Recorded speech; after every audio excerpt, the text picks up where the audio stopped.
going to find yourself getting passed by multiple cars, as I mentioned earlier on. So you're off in a very precarious situation, but he often finds himself in these places. Doesn't qualify as well as he races.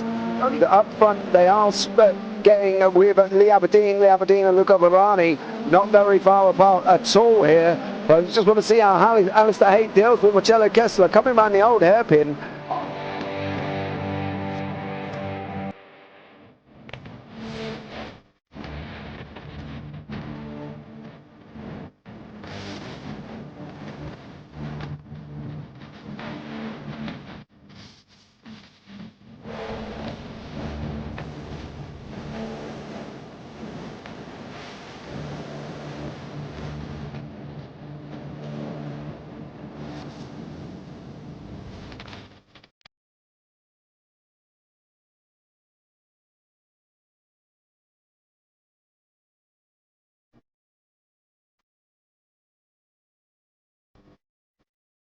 But I would say it's not the best decision they've ever made, just not having done that under the safety car, really. Yeah, they're taking their pit stop strategies from Ferrari lately, isn't it? What's going on? In turn one, just too much gas on them, too much feet on the out pedal, and unfortunately he's dropped him all the way down the order. But Philip Hammer is out in front by an 8.91 seconds.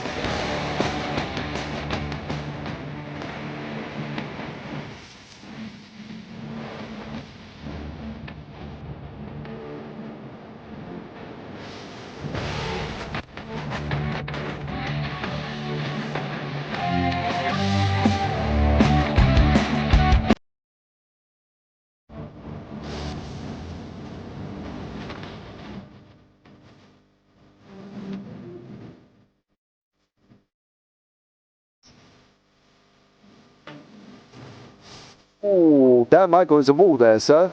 And it definitely doesn't want to be hitting that earlier on as well. Difficult, the understeer is in the dirty air through that final corner because it's such a long corner and you get dragged off into the grass very easily. He'll have the slipstream down it towards the chicane. Peterson was briefly alongside, but that slipstream has saved him and kept him in third. Yeah, Barani now lost a little bit of time to Aberdeen, about half a second. Peterson is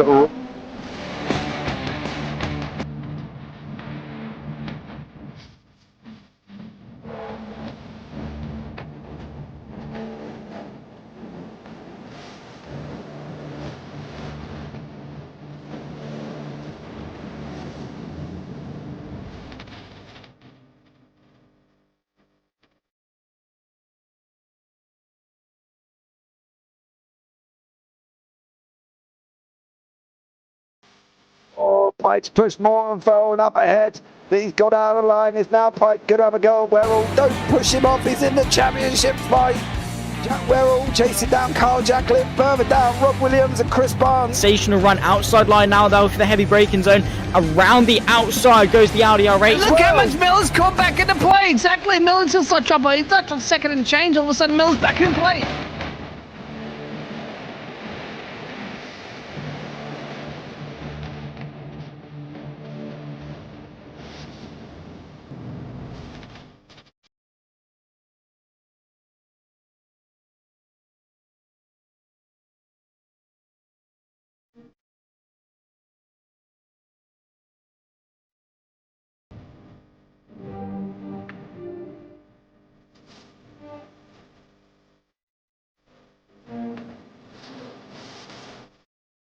Moving on to the back end of Bill Jocelyn. So there's been a lot of movers and shakers in this first 2 laps here for race. Absolutely serious racing league. Everybody's a lot of fun. Yeah. And It's all about the entertainment, so I hope everybody is enjoying themselves out there in the chat. We know that Ron is enjoying himself watching Burger King machines off into the grass a little bit there. Is that really bunching up now?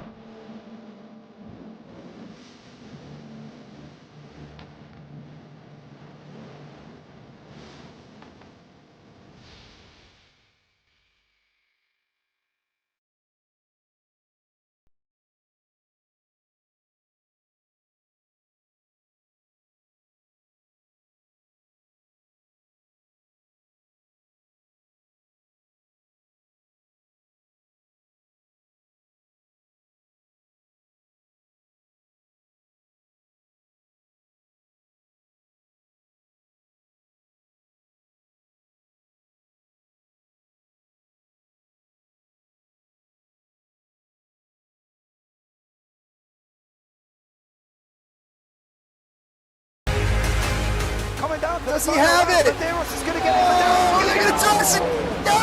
it. He's on the outside line though, going into the fastest corner on the circuit. Surely this can't work. Dominic Ligner has got a sensational run outside line now though for the heavy braking zone. Around the outside goes the Audi R8. Look how much Miller's come back into play. Exactly, Miller's still such chopper. He's not on second and change. All of a sudden, Miller's back in play. Can Barry do it? Big Barry's going to do it. Big Barry!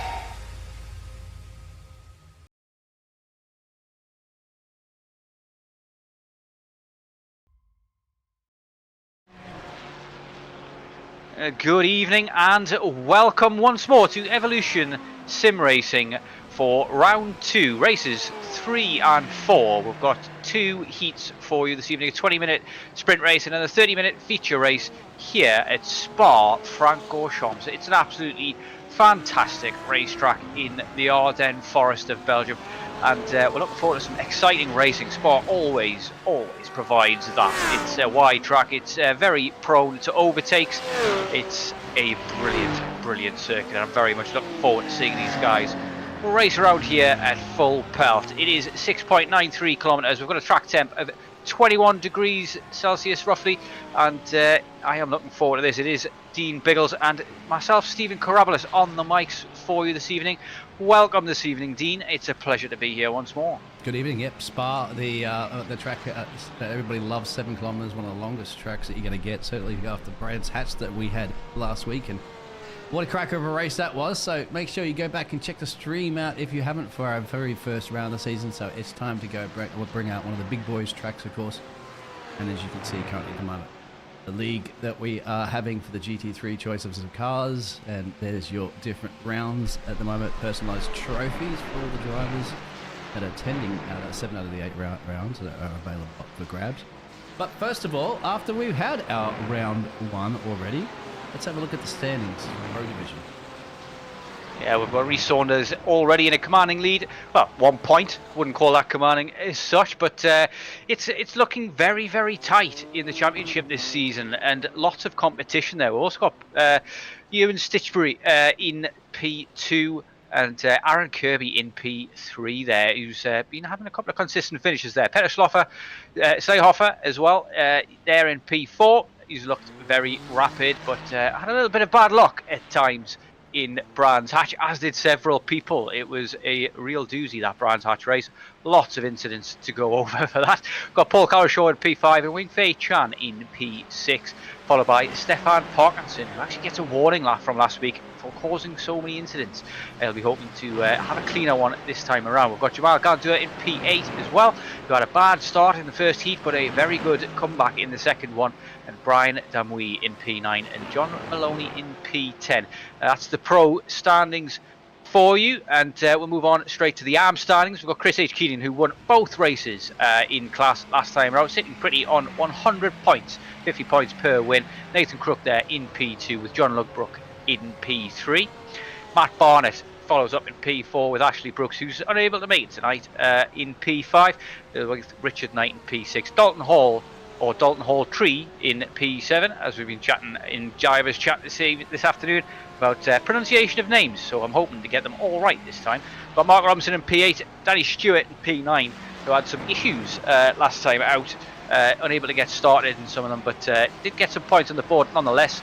And we've got Alex Boniface and Rob Coleman bringing up the rear in Ps 10 and 11. We'll move on to the Pro-Am standings, the new class that's been added into the middle of those two to add more competition to the league this season. It's James Bostock, the boss man, leading the way there by 24 points over Matthew Hoyland, who showed some rapid pace at Brands Hatch, but got caught up in some shenanigans in the second heat. Daniel Nans in P3, followed by Matthew Jones in P4. Wesley Van Rens in P5 and Hussein Sarakar Desla in P6. Got Rich Gregory in P7 with 51 points, and Scott A. Kostrich, the Scotsman, in P8. James Pallow in P9 and Stephen Donnelly in P10. The rest of them are there for your viewing. But we've also got the Team Championship standings, which is very interesting this season as well, in that all of the classes are mixed together for this Team Championship, so you can have a pro driver and an arm driver in your team, and their points will count towards the Team Championship. So this itself could be very interesting, because obviously arm drivers could get 50 points, the pro driver could get 50 points, and that could give them a commanding lead in this Team Championship. It's going to be very interesting, that one there, Dean, do you think? Oh, absolutely. It's going to be fantastic. And once again, you got to work together as a team in the different classes. And we can see how that can play as we're going to go down to live pictures of the qualifying sessions. We'll actually see Reese Harper pulling off the side of the road. Lots of drivers on the grid. But yeah, interesting because you can kind of work together, can't you, as a different class team, especially when you come up to lap traffic and things like that, isn't it? Because your teammate could potentially, get involved there and try to perhaps slow the other driver that you're competing against in your class down, or make it a little bit more difficult to overtake and things like that. No, they don't have to really necessarily move over in a class, do they? It's not like a blue flag.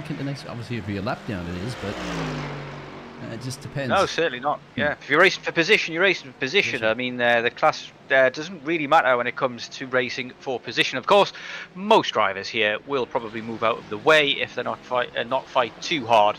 But Spa lends itself to just good racing. It's very easy to defend lines and very easy to go around the outside. Lots of places you can overtake here as well. The unofficial track record here, doubt we'll get anywhere near this today. It's a 141.2 by Lewis Hamilton in 2020. The actual official lap record is a 146.2 by Bottas in 2018. But for GT3s, we're probably looking at more around the 216 mark. A 216.252 for Miguel Ramos in the McLaren 720S, set back in 2020. And probably the slowest lap time ever. I don't have the actual lap time, but the Tour de France has actually been held here a couple of times where they just raced bicycles around this track over and over again, lap after lap.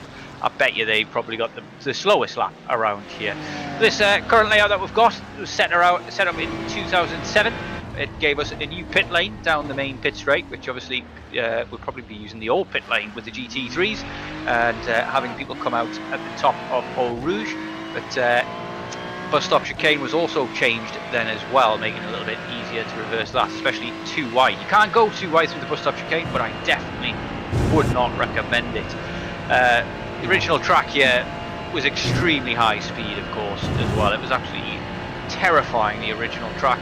One of the fastest courses around and very, very dangerous with high curbs, trees, bus stops, houses, all sorts of obstacles in the way. A lot of those have been removed, but the problem of Eau Rouge and Raidillon still remains, and there's still a lot of conversation about whether or not that needs to be changed. What are your thoughts on that? It's very difficult because it's at the top of the hill where the pit stops are. So there's not a lot of runoff area there that you have to go, because it's basically, it just goes down to a cliff down the side. So you have to kind of extend the top of the mountain to try to do it. I think a runoff area more than anything, so that you want the cars essentially to go forward. I would bring the walls closer in actually, so there's not that much of a runoff area. Because if you want to hit the wall, you want to hit the wall at an impact where the momentum of the car will continue to go all the way down the Camel Straight, right? That way, at least the car's going to slowly reduce its speed, and you don't want it to stop on a dime. The problem is when it stops on the dimes, the cars hit the wall, they come back out, and they're side exposed, side impact, of course, on practically any motorsports. That's probably the least amount of protector that there is for the cockpit of the drivers and so forth. It's very, very difficult, even with modern technology, to save a driver's life at a high impact crash like that. So I just want to see more of the momentum going, kind of like the high-speed crashes that you see in IndyCar ovals and oval races and stuff like that, isn't it? They hit the wall and they just slide on down and continue to slow momentum. That's what I thought. But they have complicated software programs that would throw all this data in over and over and over again, 1 million times over, 1 trillion times over, whatever, and alter different types of circumstances and accidents and things like that, try to calculate it. Anyway, Stuart's out there, incredible to see a group that size. Which it is, partner. We're on board right now with Reese, Reese Saunders, and we'll see. He likes to get that qualifying title next to his name, doesn't he? He doesn't like to be second on the grid, because his race starts are still not being the absolute best. Yeah, we've actually got a newcomer, Tristan de Nobrega, as well. He's currently sitting in P1, so he's looking to make his mark in his first race here as well. Already putting himself up near the top end of this qualifying session. Of course, everybody's got different cars this season as well. Last season we all had Ferraris. This season all of the GT3s are available, I think with the exception of the 296. But that makes it interesting, is of course because different tracks lend themselves to different cars, and the Ferrari round here it kind of chews its tyres a bit.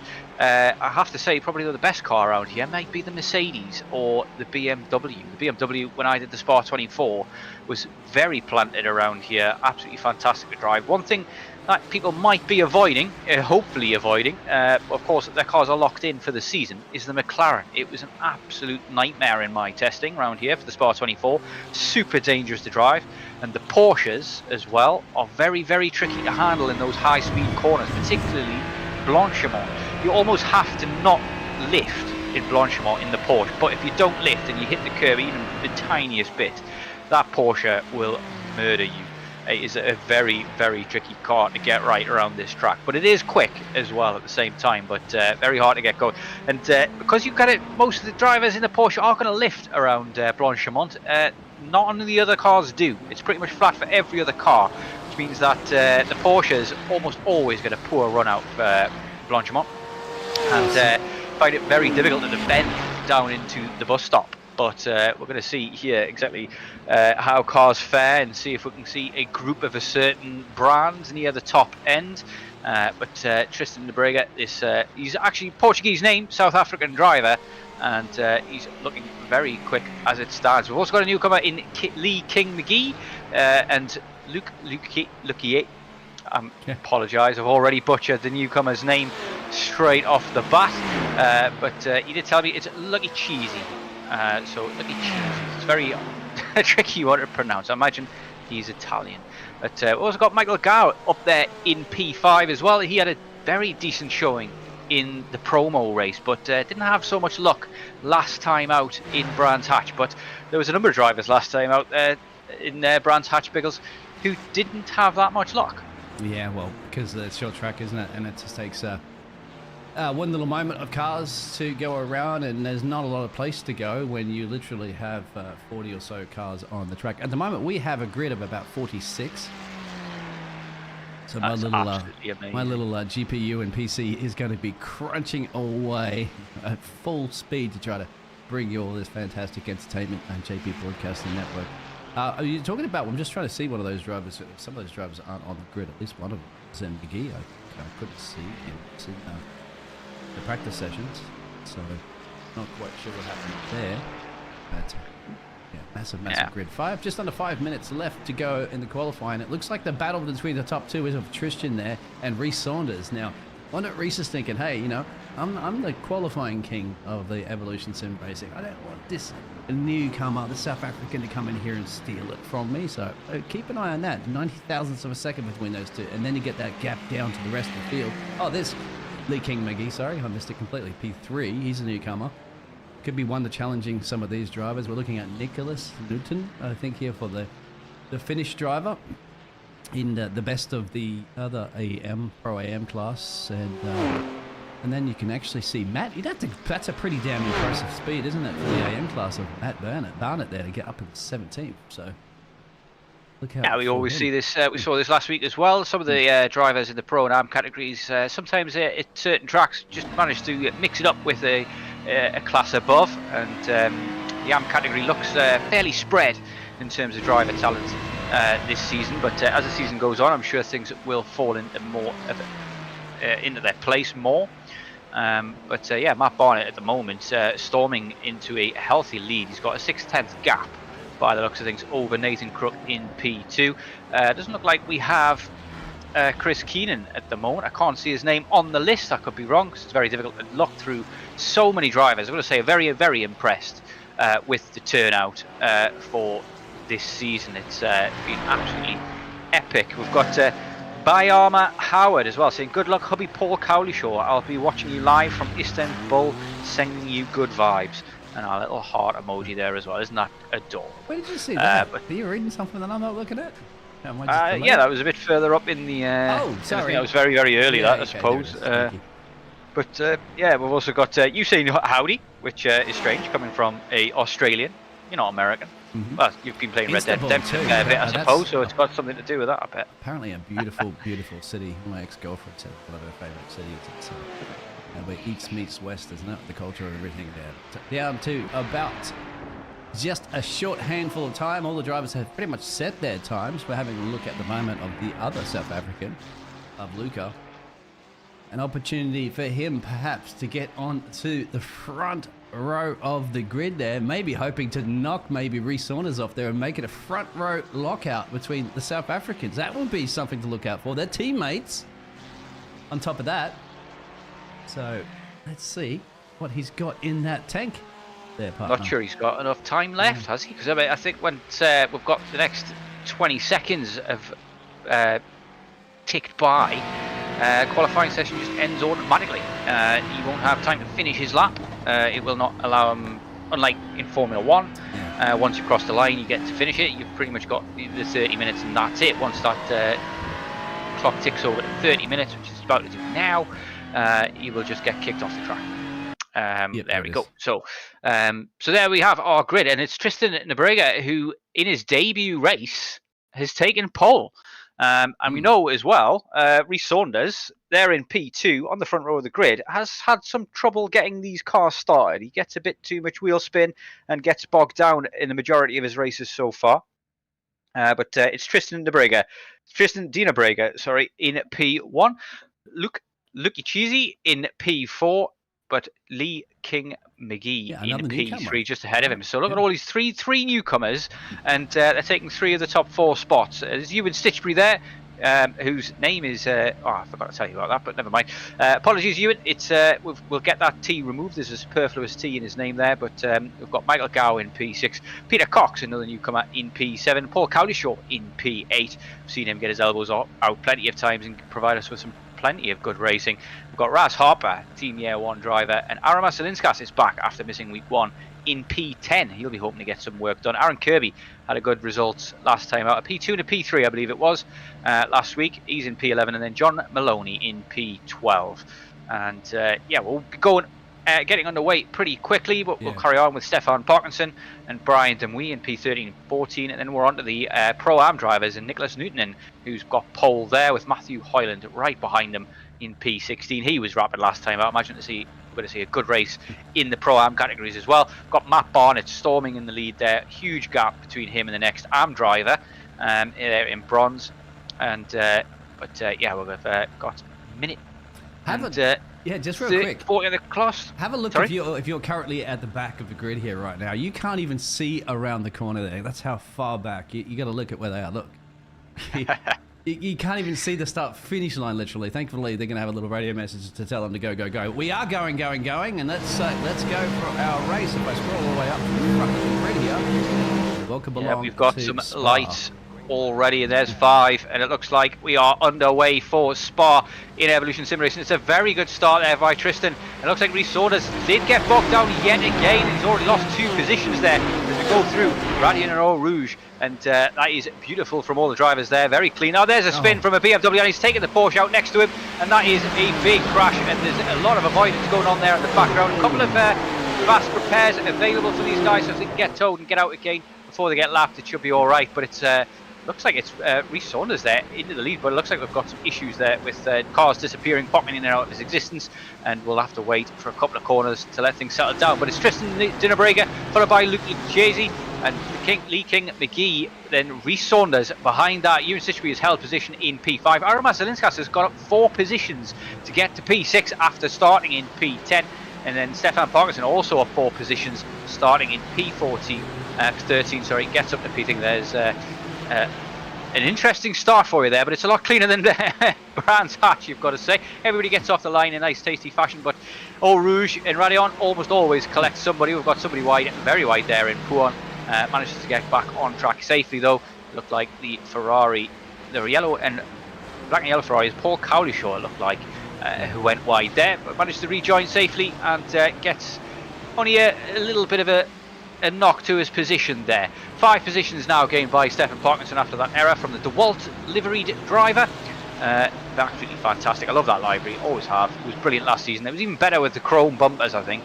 But that is a good start there. As Gary Mitchell around in his Porsche. Not sure if that was contact or what's gone on there. We'll see if we can get a replay. But Tristan is currently leading the pack. Rhys Saunders under pressure already from Ewan Stitchbury, and could see some battling here as we see the BMW having to go the long way around into bus stop and doesn't quite manage to stick his nose up the inside in the second half of it.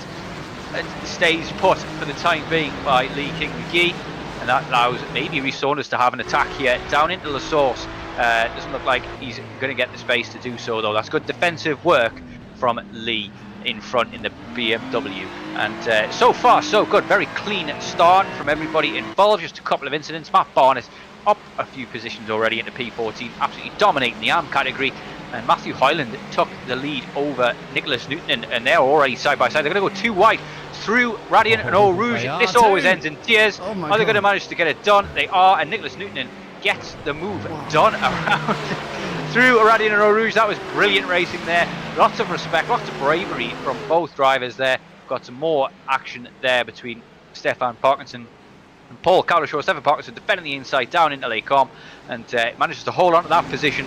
But that is the nature of this track, isn't it, Biggles? It lends itself to racing, lends it to side-by-side action, and that's going to give us a lot of entertainment here this evening. Oh, it certainly has, and it is lots of overtaken opportunities early in those races. They're still all bunched up. You can see further back in the field here. This is 17th, 18th battle here between Hoyland there. You got Daniel Nanzer, Paul Robinson. It's all over the place. You can see on your live timing table there the intervals. As they get into that little orange, that means they're within half a second. And you can see a lot of the grid all bunched up. We unfortunately can't show a lot of those drivers all the way at the back of the field because we just literally do not have enough time to do that. We have barely enough time to get replays up, which I'll try to get up for the start of the race, no doubt. But for now, we're going to continue to capture the action. How's that, isn't it, for the two South Africans just dominating? It looked like they were close here, and then as Luca was starting to catch back up, but Luca's now falling into the clutches there of the other newcomer there of Magri, as you said, and Rhys Saunders, of course, is keeping them all sharp after once again another bog down start. I don't know if he just likes to go, all right, I'll start poling, and then I'll just make my way back up to the P1 positions again. With these new challenges in town, he's not going to be quite sure what their pace is, race pace is will he there, Steve? Yeah, of course, we've got to remember as well that last season Aura Zelinskas was the champion overall. That was mainly due to the fact that Rhys missed a couple of races, but we've got drop rounds here in this season, so that may help him out if he does miss a round or two, but everybody's got lives and things to do. But look at this defence here once more from Lee King McGee, and he's doing a great job of defending, but looks like Rhys Saunders is going to get him around the outside into La Source, but they're still going to be side by side going through Eau Rouge. And this is very hard to get right if you are side by side. You've got to give all of that space and respect. They're squeezing and they're trying to get each other offline. That's going to be a slowdown for Rhys Saunders, and he comes back on and hits him and puts him straight into the wall. Oh, that is a big crash. That's going to be a penalty for Rhys Saunders. I've got to say, he comes off. Back on the track, he definitely cut the track there. Maybe gets himself a slowdown as well. He's absolutely murdered Lee King McGee there, and that is race done pretty much for him. He's going to have a lot of work to do here, and not a lot of time to do it. Only 15 minutes left of the race remaining, and the slowdown has cost Rhys Saunders a position to his teammate Raz Harper and Ewan Sitchbury as well. And that is the nature of Radiant Eau Rouge, isn't it? How many times have we said it? It always ends in tears if you go side by side through Radiant Eau Rouge, and we saw it happen in real time there. I mean, you got to give it to Rhys, as I said. He's just elbows out all the time, and you'd have to say, you know, a lot of those times, there's accidents that are kind of waiting. That's why I tend to point the camera a lot on Rhys Saunders, isn't it? Because you kind of feel that there's something occurring here. As Paul as well too is also one of those drivers that tend to be in the walls, and we're saying this as a positive thing too, because in order to get past, it is difficult, and they do get their elbows out. Once again, we look back at the days of Max Verstappen in the early of his career. He was always sticking his nose in places sometimes where you shouldn't be putting him in, and look at that. Now he's a double-time world champion.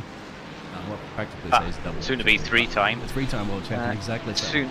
You do that by being aggressive sometimes. Now, of course, it's also going to be not always at the benefit, and the other drivers might not be happy with that. Anyway, that is motor racing, and that's something for the stewards and all that to do with later. All we can do is just report on that. And once again, we'll buy, wasn't it? So two South Africans, a little bit of time at the moment. And as you said, Zelinkas, I'm butcher his name again, welcome back, is sitting here at the moment at P6. So I wonder if he's just biding his time because he's got his arch rival, isn't it? Rhys Saunders just behind him, up the road, actually. Yeah, just up the road there. Beat him to the championship last season, very narrowly in the end. Rhys Saunders absolutely put on a show in the last few races, winning 3 or 4 on a bounce, maybe even 5 or 6. I can't quite remember, but yeah, it looks as though the two South African newcomers, Tristan and Luke, are running away with this at the moment, lapping quickly, fastest man on track at the moment. Looks like Luke Lucchese this last lap, a 17.2, so he may be able to close that gap to his teammate in P1. But the gap's behind, already starting to stretch things out a little bit, but some of that might have been caused by that Rhys Saunders incident. Rhys Saunders currently going for the move on Raz Harper, his teammate, and gets it done, lets him through pretty easily, doesn't defend the inside there, knows the situation with his teammate, and knows that Rhys is just rapid. He doesn't want to fight him too much, and also probably knows that he's got sharp elbows as well, doesn't want to get on the pointy end of those. So it maybe possibly just watched him murder that BMW in Eau Rouge and thought, you know what, I don't really fancy that. I think so. I think that's as well too. Like, a smart play for some of the drivers that they're going, I'm happy with these positions for now. It's going to be a long season, and you know, I'll take these points. I'll get you back later on. We'll see how it goes with the reverse grids. Will be coming up after this race. Yeah, you know, and yeah, but also restep. Well, they did look a little bit. Further back, there is a lot of drama that's happening. He got Joe Glass, and there it is. That's Jamal, I think it is, hitting into the old fenceroo. And a couple of times you see these cars here at the moment. Unfortunately, you wait for you can see a few more cars to pass him before you go turn that one around. Luckily, he doesn't have that many cars to pass him. Looks like he's got to tow back to pit road. But yeah, if you're spinning on the lead of this race in that position, you have to wait for essentially almost the whole field to pass you before you can get back on track at that point. As you called it before, yes, Stephen, let's practice the race over. Yeah, pretty much. I mean, you can see on the track map on the top right-hand side there, there's a couple of drivers well off the pace at the moment. Three people there stuck in the pit at the moment as well. And that is Danny Stewart once more stuck in the pit, Peter Cox and Mark Robinson, who've been caught up in early shenanigans. We've got Jamal Gandu, of course, now in the pit as well. Look at that. As we catch the replay. Yeah. He just lost the rears. It must be slipping a lot before he upshifted into a gear, right? Isn't it? Because that was quite strange. We're looking at the replay at the start of the race. You can see this is where an accident goes all pole-shaped. Bang. And in the famous top area, exactly the same place we were talking about, no doubt. And this point, isn't it? Look at that. Almost hits the cameraman. At this point, the car stopped in the middle of the track like that. Thankfully, and we all say thankfully, that was real life, and probably some people would be visiting the medical center. Yeah, most likely. The GT3 safety features not quite as robust as Formula 1's features, and even with Formula 1 features as well, but they feel as though it's only really a matter of time before somebody does get injured in Formula 1. Of course, you had Grosjean at Bahrain, narrowly escaping. Obviously, you had some minor injuries in that one as well. We've also had Ricciardo as well, injuring his hand after crashing in Zandvoort in practice as well. Thankfully, we haven't had a major injury in Formula 1 for quite some time, but that's not quite the case in GT3s. And Spa, and Eau Rouge especially, always throws up some sideways cars, and it can be very, very difficult to avoid, as we saw several drivers getting involved in contact there at the beginning. That's just, unfortunately, the nature of that very, very tough corner. But another interesting one there is Matthew Hoyland's dropped quite a few positions there in the Pro-Am category. He was racing side by side with Nicholas Newton in the first few laps, and now nowhere near him as it stands. Scott Kottridge is closest contender at the moment, only 2 tenths behind though.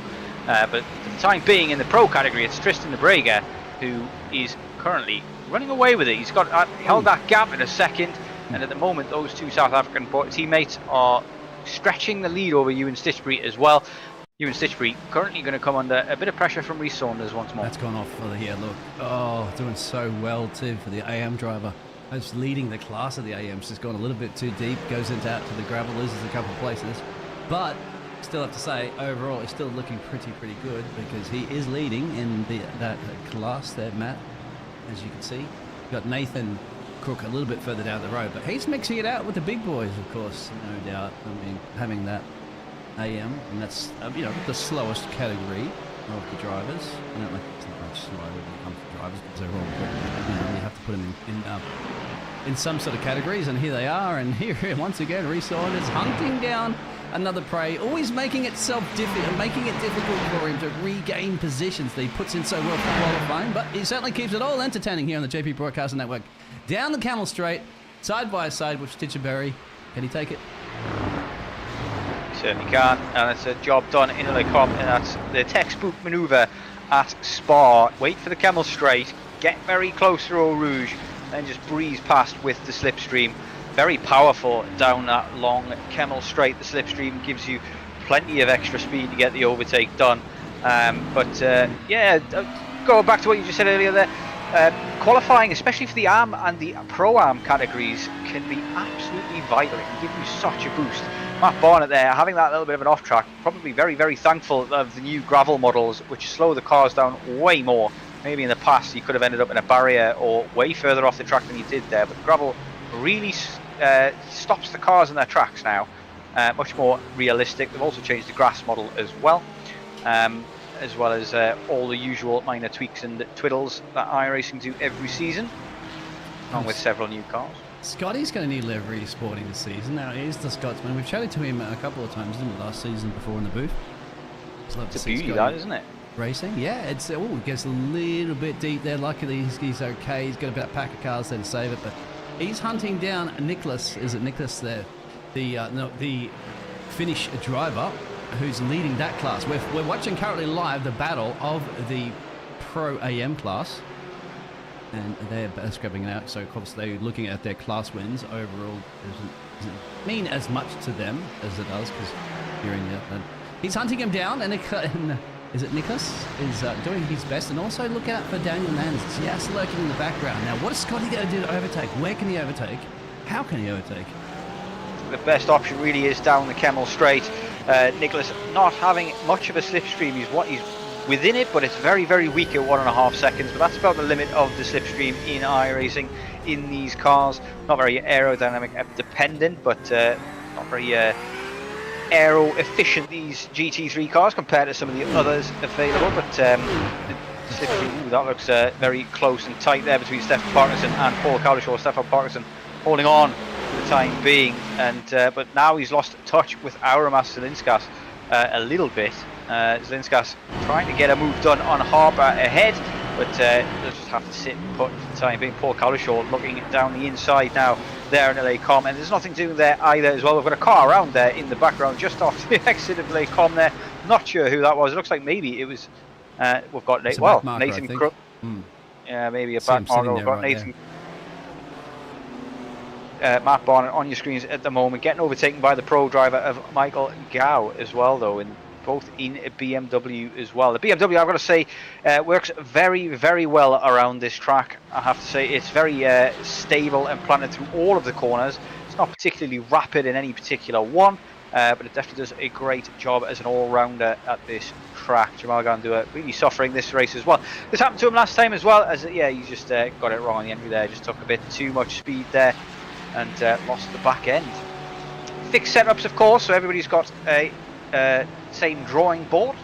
Everybody's got 45 litres of fuel. There'll be no pit stops unless necessary for damage in this race, but in the second race, which will be coming in 7 minutes time, we've only got 4.5 minutes remaining of this one, and at the moment it looks like Tristan's really got this one in the bag. He's 2 seconds in the lead. I imagine that's maybe a bit of a mistake by Luke Ichezi, and Reece Saunders might be able to take advantage of that if he can get the hammer down. We've seen him do it before.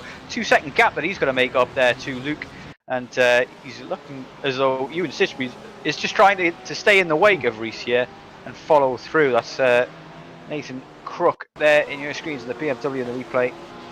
Not sure what was going on there, but it's contact, I think, maybe here. Look, because you see somebody go around. There it is.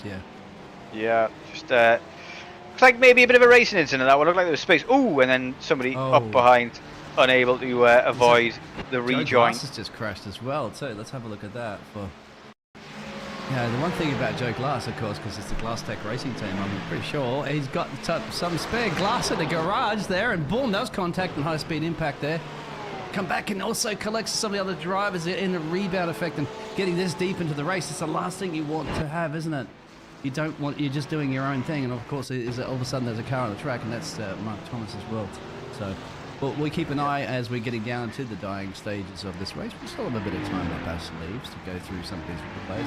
Here's Paul Cowlishaw again, getting on with it, and he wants to get on with it. He's got Aaron Kirby up for in P8 up the road, and then they're starting to get these familiar battles between these drivers this season, aren't we, brewing already? Yeah, we've got a couple of things in chat to pick up with. We've got DTX TV Live saying, hello again, lads, loving the race as always. Great to see you here once more, DXT. And then we've got AKM Kingy saying, that was shocking how I meant to race good if you can just do stuff like that. I imagine that is Mr. McGee talking about, King McGee talking about he rejoined from Reese. I don't think anything was intentional there. You'll certainly get penalised by the stewards from that one. I don't think there was any malicious intent there. I think he just got his line a bit wrong there through Radion. Got himself a slowdown and punched himself over the curb, which can sometimes throw you back into the mix there. Again there. I don't know if he wants to see this, but apparently we're going to show it there. So sorry at that, King. I think he has retired from the session, hasn't he? But let's have a look once again of the incident. Now, you know that it's going to happen coming as it's breeding up through, you know, it started here in the last source, and then, you know, you're not going to get a side-by-side. None of them are going to do, you're racing drivers. You never, ever want to yield your position, do you, ever? We'll have a look at the chopper cam and see how close they get. And I'm just looking at here, obviously the first corner is going to be a left-hander here, but it looks as though the BMW's got to run that neck in neck. Nobody has to give this up. It's a wide line there. There's contact there from McGee, and then he gets pushed offline. He leaves the space there as well. There's definitely space there as well. I think that, on second thoughts, that might be a racing incident. Yeah. There's the bump there that pushes Reese offline first, and then he comes back onto the track. He definitely leaves the track though. He definitely got a 1x for that, if not a slowdown as well, because he definitely lost a couple of positions along the Kemmel Straight as well. But how much of that was down to the contact and how much of it was down to that. But yeah, difficult one to call. I'm going to leave that one to the stewards, to be honest. That one looked to me maybe like a racing incident. It's a bit of six of one and half dozen of the other, really. Yeah, we looked at it, didn't we? We looked at it for, like, you know, just a split. We just looked at one angle there for just a quick. We didn't get to slow it down like you thought. But the tap is a concertina effect. So that's what you get going side by side for there. You know that's going to be maximum risk and maximum reward, perhaps. So by both drivers doing it, you remember that they're not yielding to each other. At some point, somebody should lift. Really, they should, and because they don't, then you're going to have contact. So you even roll it back before the incident, you're going to say, well, they're both putting themselves in a situation where there's potentially going to be a high risk accident. It did occur. There's a chance that it might get through there. Luckily, we did see a couple of drivers do that. But at the end of the day, you can't say to yourself, well, if I did lift, perhaps I would be in that situation, right? And I can battle it out later on. But then again, don't tell a driver to lift. They don't never want to do it. So hard to tell a driver to do that, especially through Eau Rouge and Radion as well. It opens you up to all sorts of shenanigans from behind. If you lift through Radion and Eau Rouge to give up the position and keep yourself safe, you could end up getting swamped by 2 or 3 drivers behind you because you lose so much speed down the Kemmel Straight. It really causes you some problems, and you could usually lose touch with that battle as well. It's definitely possible to go side by side through there. Is it advised? I don't know. Definitely something that I tend to avoid. But moment, there's the 20 minutes up. We've got white flag situation ready. It's Tristan who's actually going to cross the line now. Is this going to be the end of the race? Sure it is. It's going to be the checkered flag waving. I cannot see the man. But it's going to be the next corner, actually, isn't it? Because it's the different layout. But there's the white flag itself. So this could be changing to checkered as soon as we see him coming through. He stopped waving the flag, so I imagine this is going to be the checkered flag. Yes, it is. So Tristan Dinobrega wins his debut race. An absolutely fantastic drive. He took pole. He took the lead into Eau Rouge after Resona's got a poor start once again.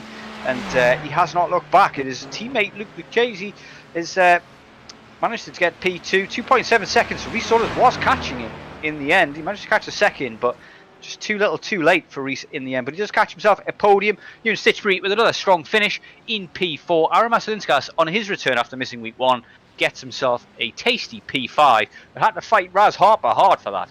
And that, you've got to say, the heat is giving us a tasty morsel of what's going to come in the feature race. I'm wondering how many people are going to go for that Resource special of getting in pitting early, getting out of the way of people, getting some hot laps, and using the undercut to get some space on track. A good job there from Scotty as well, too. 7 positions gained in his class. And you got to give it, too, for Nathan Crook, isn't it? Nathan Crook ends up winning in 10 positions gained. It's P17 for the AM class. We should get those results coming up in a second from it. It says Heat 1. I do apologise, we can't really change that, but it is the sprint race, the feature race, as you said, is coming up, the main one, a little bit longer, but the adding into those pit stops there with the reverse grid always spice things up. If you didn't think it was spicy at the moment, my friend, you know how spicy it gets. We'll get into those reverse grid scenarios. We're just waiting for a couple more drivers to cross the line. Lots of them, as we mentioned out there, 46 drivers. If we go too much more than that, my friend, I'm going to need 2 computers or a supercomputer borrowed from NASA or something like that, maybe. Yeah, we're going to need something they put in the James Webb Telescope or something at least to power this. We will do our best, or we'll combine both our computers, mate. But yeah, Tristan, what a fantastic job there for bringing home for Team South Africa. You have to really call it, isn't it? Because they're the only 2 South African drivers on the grid, and both of them right up top of the timesheets. And Reece Saunders, of course, having a little bit of a recovery drive of the incident with, as you'd mentioned out there, the King, another newcomer in town.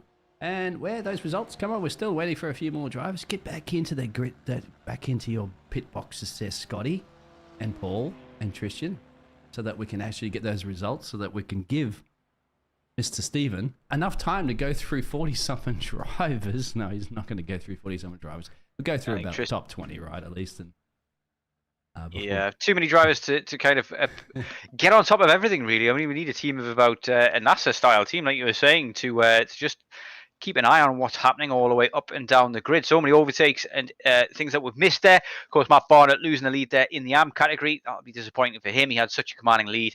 I imagine he's made a mistake somewhere along the line, but better luck in the next race as well. Because we've got so many drivers, it is actually going to be a reverse 20 because there are so many drivers turning up in these races. And I've got to say, fantastic job to the league on that front.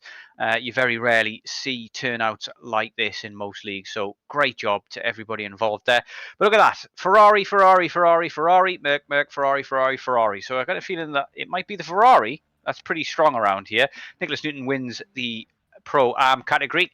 Very tight between them two. Is Daniel Nans actually managed to get Scott Kostrich as well. We missed that overtake as well, but there's so much going on track. We can't possibly catch all of the action. But for sure, people will be trading replays and clips of all kinds of overtakes, as well as I'm sure people have done some very proud ones. Very proud of is particularly that very early one there that we saw where the guy went round the outside in Eau Rouge, and that very, very brave of him as well. But a little cheeky warm-up for the drivers now. So you people will probably be taking advantage of that, getting some last-minute practice in. But you've got to say, for RSD SA Esports and Pantera Racing, I'm not sure if they're the same team. They look like the same team, but they're not the same team.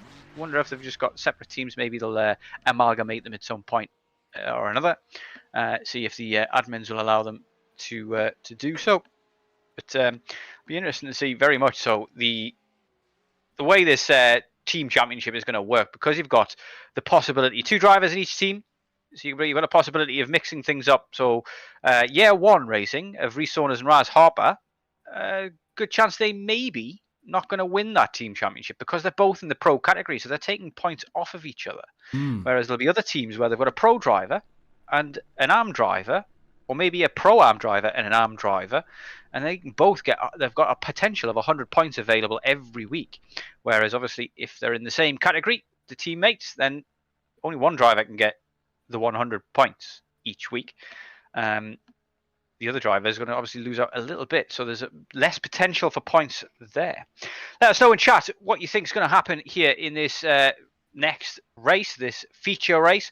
We've got Le Mans, the 1 hour night race next week. That's going to be an absolute doozy. Always a brilliant, brilliant race, and a 1 hour long one as well, in the night time as well. Very difficult to see where you're going, and the chicanes down that back Mulsanne straight always cause drama, as well as the Porsche curves. People always make a mistake or two there, hit the curb the wrong way there, and it can definitely put a knife in your back and maybe a couple of nails in your tyres for good measure as well. Nathan Crook doing well in Chris Keenan's absence there to take his first win here. But it's going to be Matthew Hoyland who starts on pole in this second one. 20th place on the grid. Matt Barnett as well, who showed some good pace there in that first race. Maybe a couple of mistakes. It's going to be on the front row of the grid with him.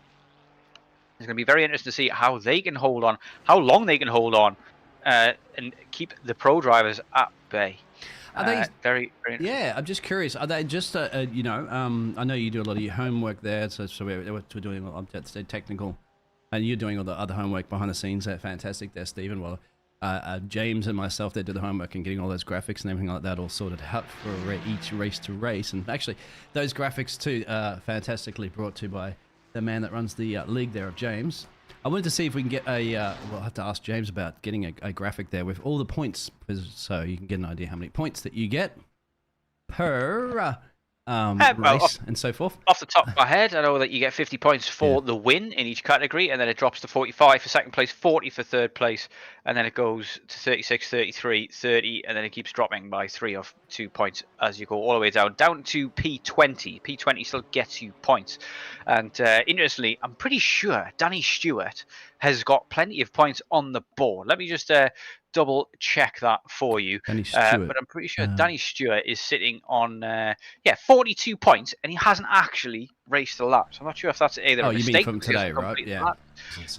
No, that's from last week. He didn't race last week either. Where is it? And I think he didn't start either races. I think he's turned up in every race, but he's every race I've seen him in so far, he hasn't actually got going and completed any laps. I don't know whether or not he's having technical issues or whether or not our timing is just having technical issues and showing us porky pies.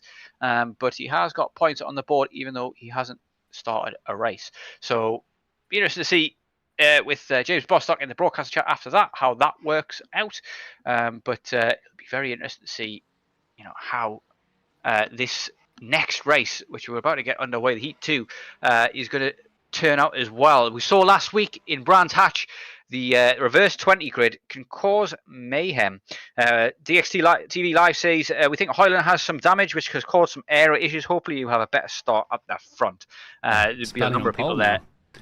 Well, yeah, he's starting on pole. I thought, it's going to be Matt Barnett in P2. And hopefully they can hold on to that. They've only got Matthew Jones. We've got other ARM drivers and pro-ARM drivers behind them.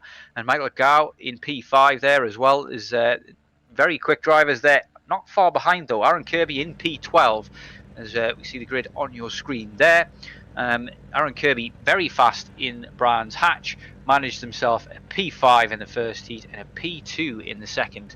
And it's these two men here, Tristan Dinabrega in P20 and Luke Chiesi and P19, who we're going to be really keeping an eye on, as well as Reece Saunders. We've seen him do it so many times before, where he sized through the pack like they're not there, and it'll be interesting to see how they manage this as well. It's very, very difficult to make up any positions through Radion and Eau Rouge, but we're getting ready to go for the second heat, the feature race. Matthew Holland will get us underway, and it's 5 lights.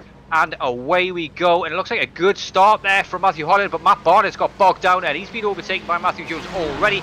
He could be in trouble even more so from cars behind. Nathan Crook manages to get Matt Barnett once more as well, and there's a big crash there. Somebody's gone off into the into Eau Rouge, and it looks like it is Stefan Parkinson and then we've got absolute mayhem into Eau Rouge. This is reminiscent of the 2008 Formula 1, but it was a different place. It's absolute car park at the top of Radion and Eau Rouge. People can't even move. Look at that. That is absolutely crazy. I've never seen anything like it. That is the nature of Radion and Eau Rouge. And look at this. Matthew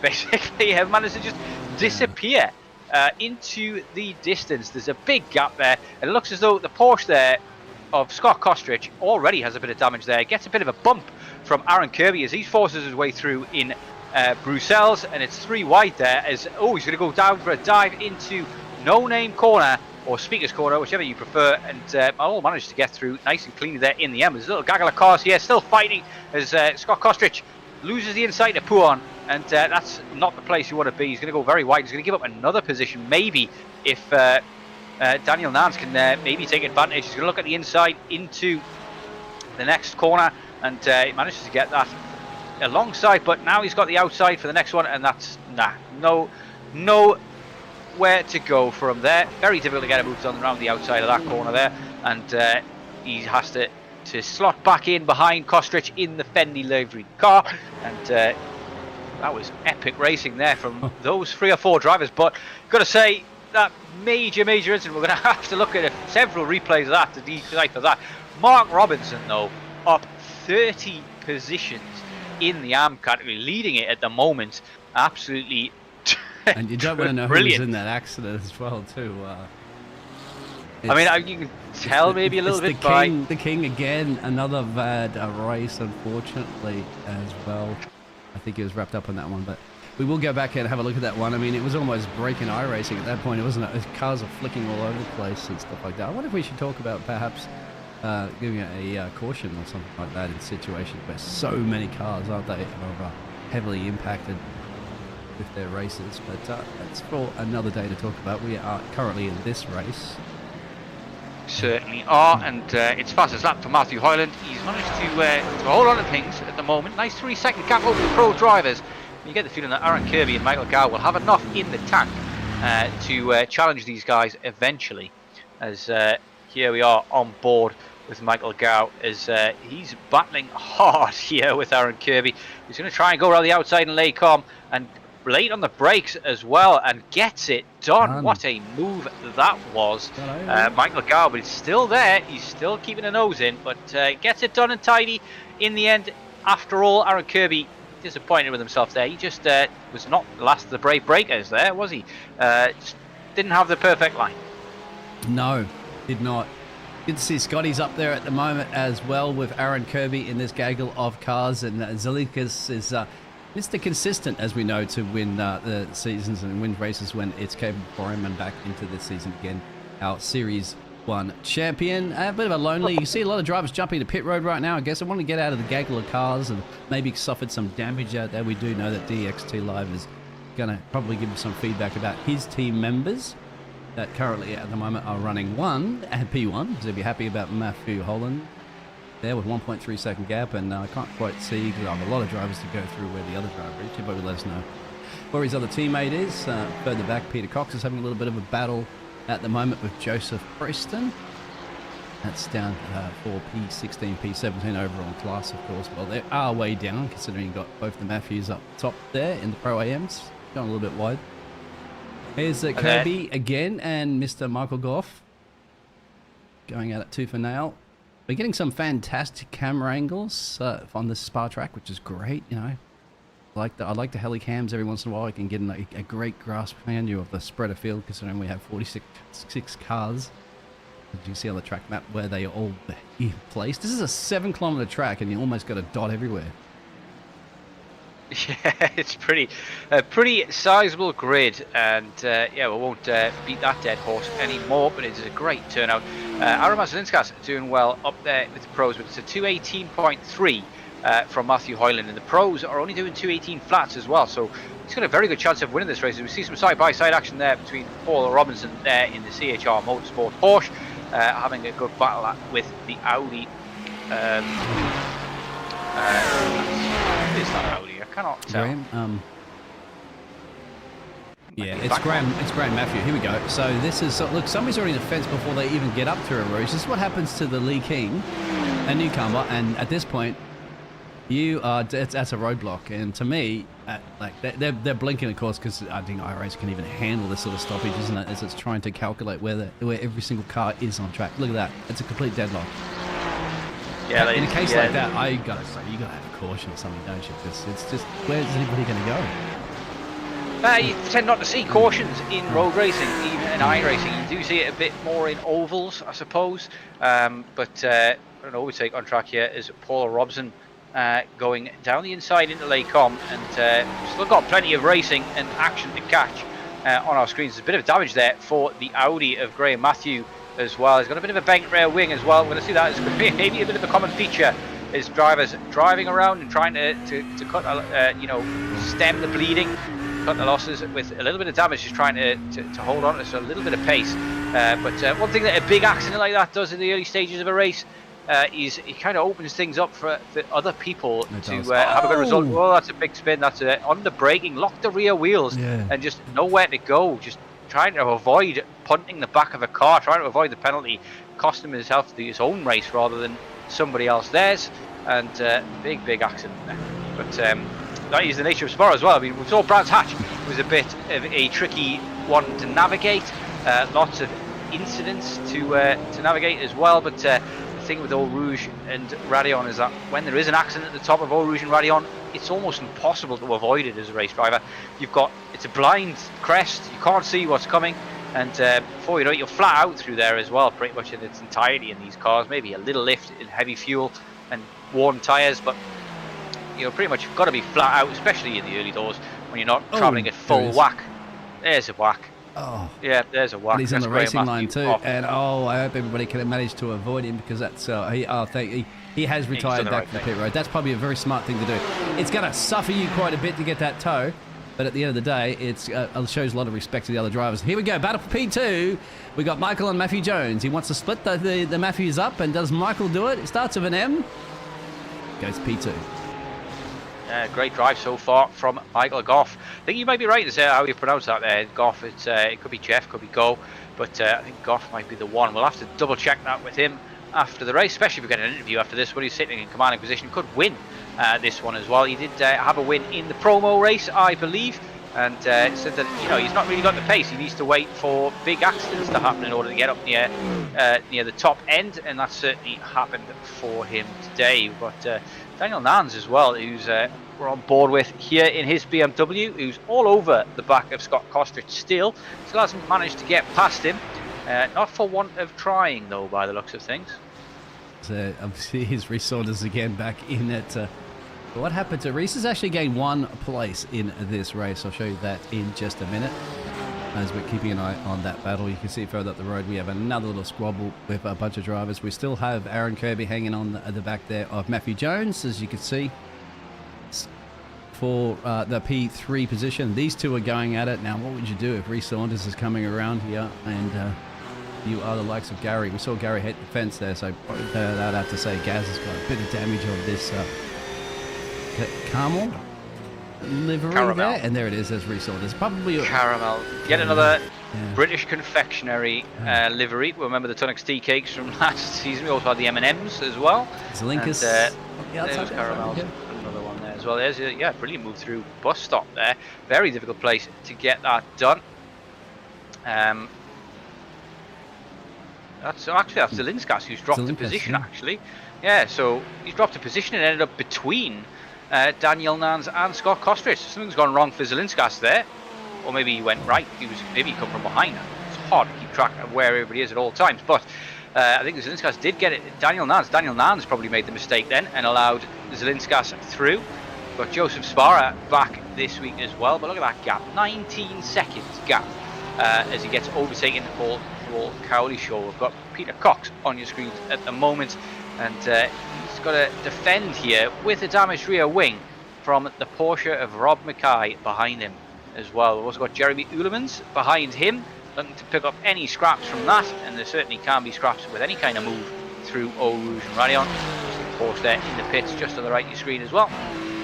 But it's been an interesting one so far. Paul Couch got a 25-second gap there. We've obviously seen a number of people coming to the pits. There are 2 fast repairs available as he's lining them up very well here. Gets onto the grass a little bit there, using the grass maybe. Is that the old trick that doesn't work anymore, of cooling your tyres on the grass? People, esports fans may remember the tragedy, the drama, the conspiracy that was Williams esports racing. Yeah, exactly right. Using the grass to cool down the tyres a little bit, and people were calling them out for cheating. And I was sitting watching that thinking, well, the grass is there for everybody. Everybody can do it. It's not exactly an unfair advantage, is it? It's not an off-track. It works in real life as well. It's probably not advised in real life on slick tyres to put your wheel in the grass to try and cool them down. Challenge for the lead. Sorry to cut you off on that one. And this is something that at DXT Live out there is going to be nail biting at the moment, trying to see whether or not Matthew can't. And Matthew's being overtaken by Michael. So Matthew will drop. But you got to remember, they are in a different class. So Matthew's just got to hang on. He's still leading his class because the other Matthew Jones is down into P4, which is overall P2 in class. So probably okay to let that one by. You can let us know out there. Chris Jones says, are the leaders catching the back markers? Yep. The answer to that. I think they certainly are. With a number of drivers out there carrying damage, even with the fast repairs, they don't want to risk or to damage their race with a long pit stop. We've got Ulemans here looking for a move here on Mackay, and it's neck and neck as they come through up into Blanchimont. Tricky place to get the done. It looks like Mackay just gave that one up quite nicely, and now Ulemans on the back of Eric Bowles as well. maybe going to get the double overtake done. 2 overtakes in the space of 5 or 6 corners here. Possibility here for the BMW driver for Team HYR. And so far, so good for Jeremy. And looking tasty. Obviously, the big gap is between Daniel Nance and Paul Cowlishaw, where you can imagine everybody behind Paul Cowlishaw behind all got caught up in the shenanigans.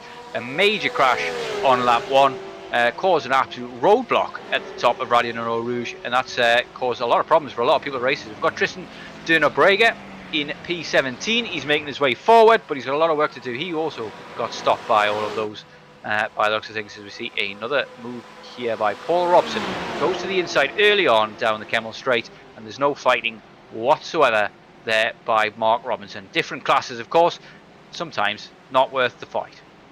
Peter Cox is just lurking in the background, just waiting for any opportunity to sneak his 268 machine Porsche up in through that field as well. And now they're almost getting to the halfway point where it's a mandatory pit stops. A lot of those drivers have taken some of those pit stops, perhaps just to get out of traffic, perhaps to get a little bit of a fast repair to fix those damage. And we all know that was a massive accident.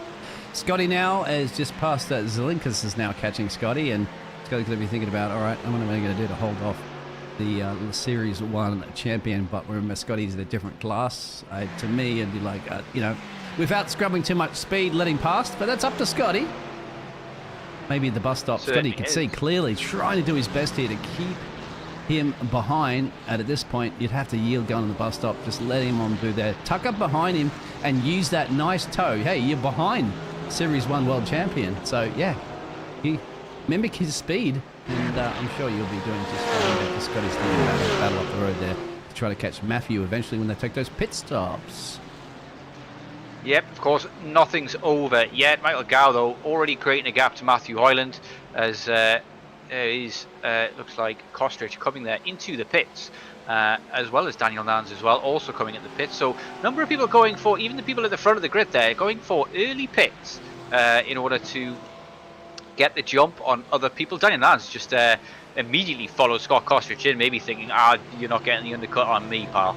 And he comes straight into the pit alongside of him. But we see Stephen Donnelly there, only man with 2 pit stops at the moment. I imagine he's been involved in a couple of incidents and he needed the fast repairs.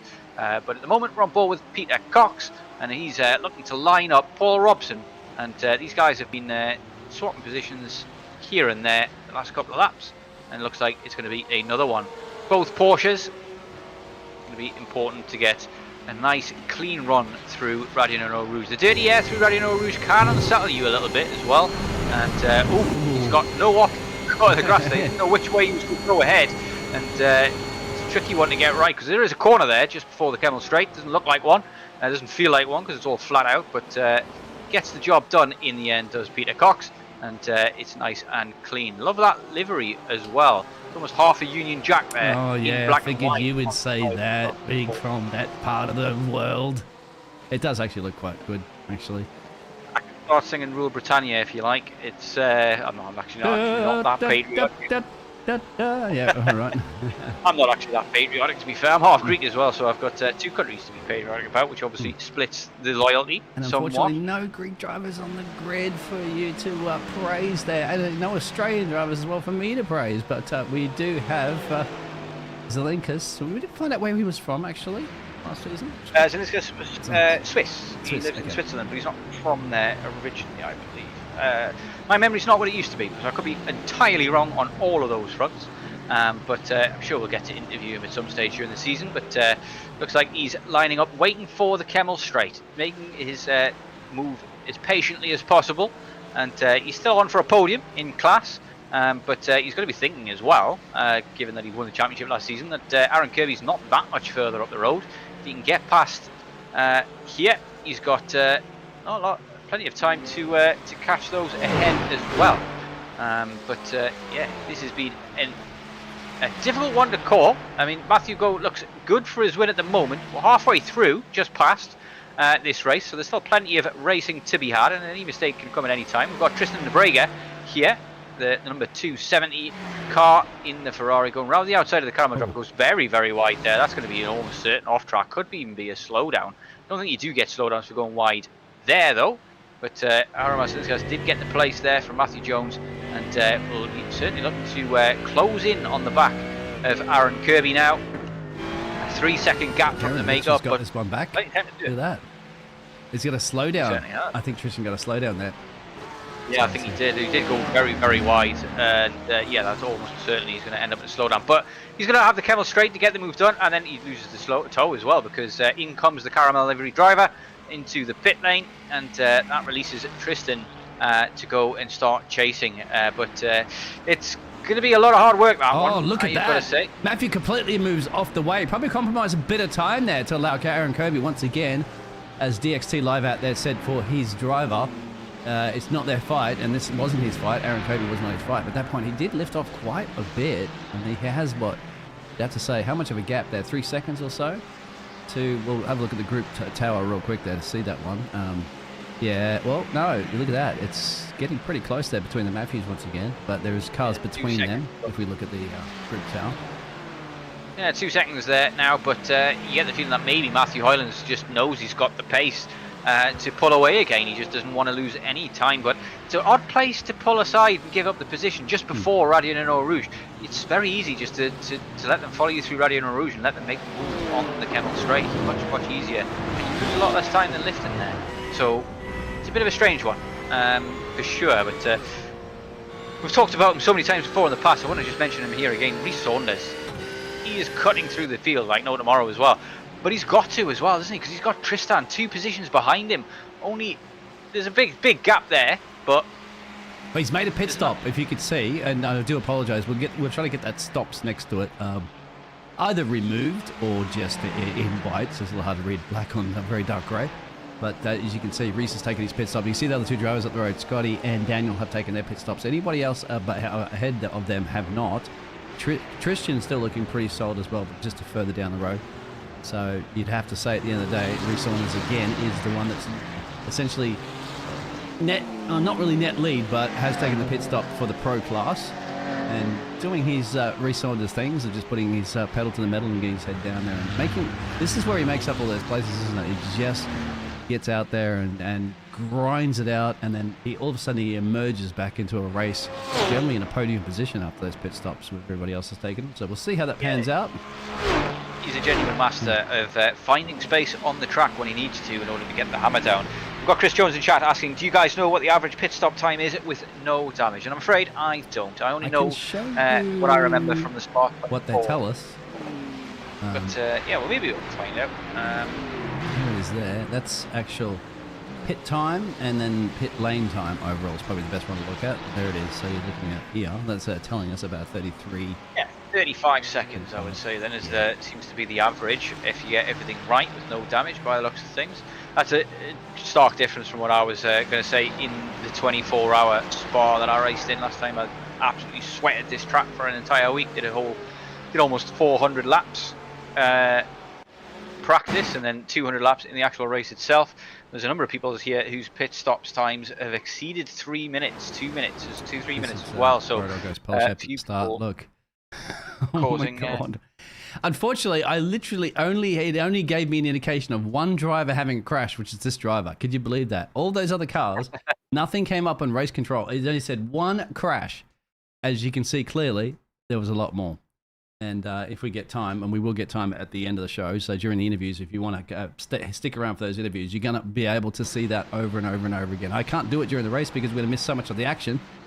But towards the end, during interviews, I'll go back and replay all those crashes from different angles and different perspectives and all that sort of jazz to get how it was initially started and so forth and so forth. And now it's just too much for me to look through, as we do have Kirby and Jones entering their pit road for the final time this evening. Yeah, one pit stop mandatory. What's your indication on fuel? You don't think they have to splash and dash anything? Because that's well, it's a tough one. It really is, because they've got 45 litres of fuel as per the rules of the league, and they have to do one mandatory pit stop. Now, all my thinking is from the Spa 24-hour, where you had the option to go 100 litres of fuel depending on which car and the BOP available to each car as well, and that 100 litres would go about an hour. So for a half an hour race, you would expect 50 litres would be around the necessity. So there's a possibility that they're just short unless there was fuel saved massively. they could do of doing a no stopper. But of course, there is a mandatory pit stop. You have to take at least 1 litre of fuel on board, and majority of people, I've seen in the past, majority of people go for the